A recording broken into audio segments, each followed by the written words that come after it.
Hey y'all, back at the desk. So in light of Trump coming down here yesterday and having that campaign rally inside of a public school, which was supposed to be about the Trump accounts that are supposed to be a medium to long-term investment in children that are born in, of course, the current year and going forward.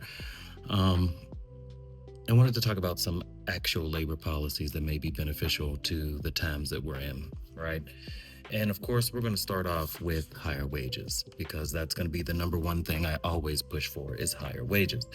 When you are looking at inflation, when you compound it, prices have risen from the subject period for the CPI. So the Consumer Price Index bases inflation off of the years from 1982 to 1984.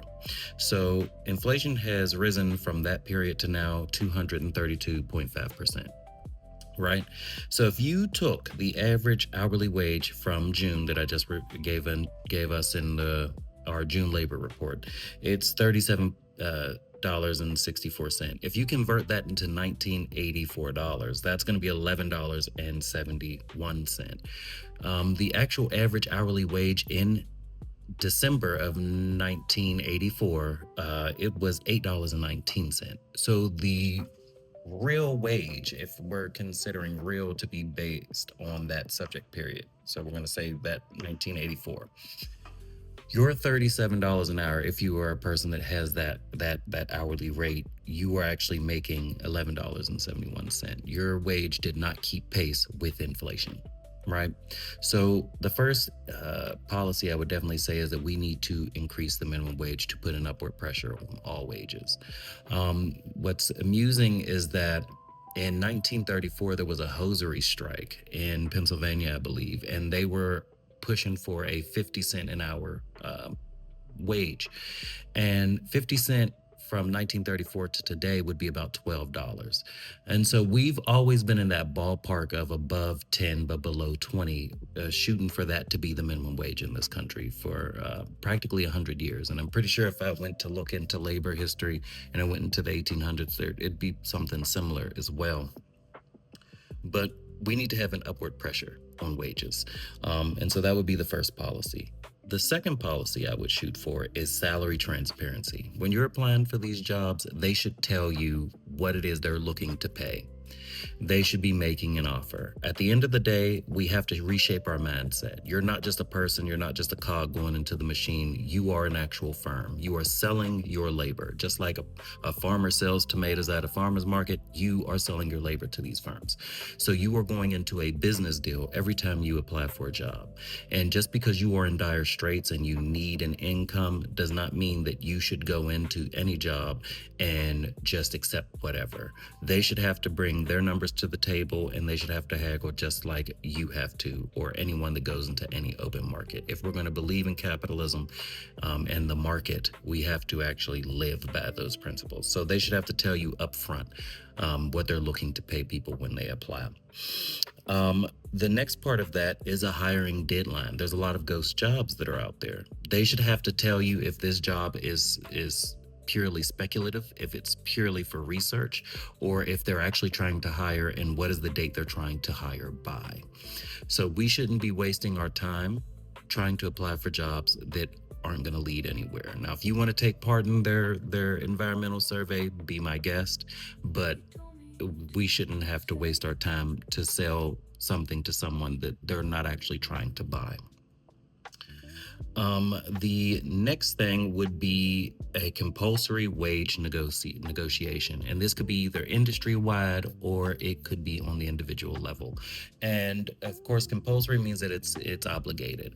And so I think that you could trigger that by breaking it down via the states or through the Department of Labor, which would require us to change policy and better finance and give the appropriate agency to those departments.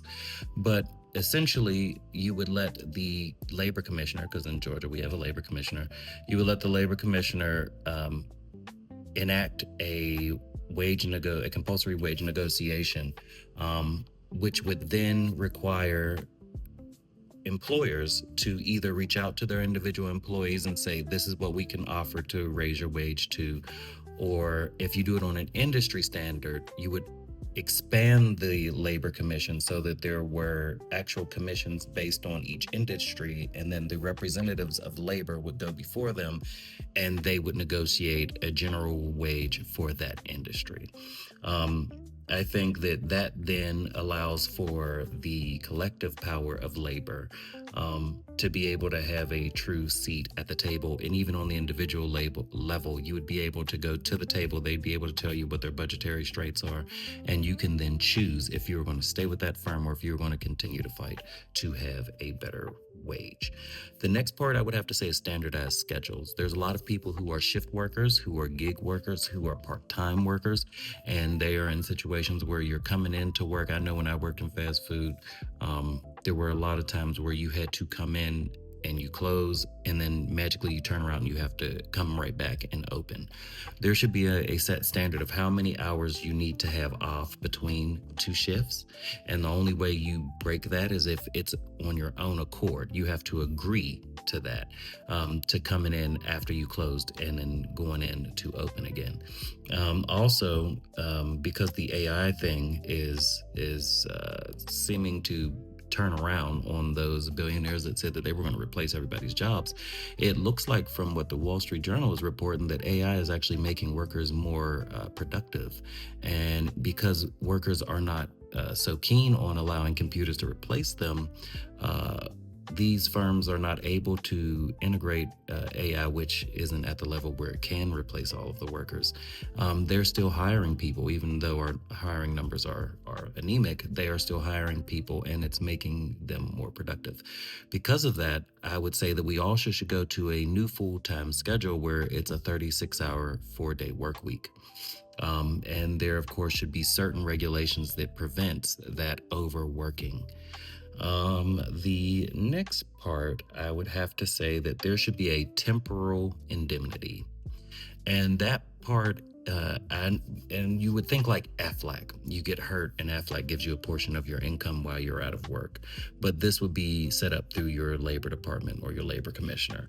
And so you would elect to take a certain amount of money out of your paycheck so that in the event that you had to quit or you were fired from a job and you weren't awarded unemployment insurance, which of course would be different because firms pay unemployment insurance, and then you of course have to go through that whole vetting process to see if you are awarded and you were wrongfully terminated. Whereas in this case, if you quit, if you left, you would get this indemnity for a certain period of time, so that you would be able to cover your bases while you are actively looking for a job, especially when the market has a downturn and things get rough. You would definitely want some sort of income coming in. And being that you paid in, this isn't a welfare policy. It's not even, it's not a give out. It would be an insurance, just like Social Security. And I know that certain economists like Catherine Ann Edwards likes to promote the sick leave changes that we could do to Social Security so that when you need to be off, you could just pull it from Social Security. But I think in this aspect, it's something that you earned.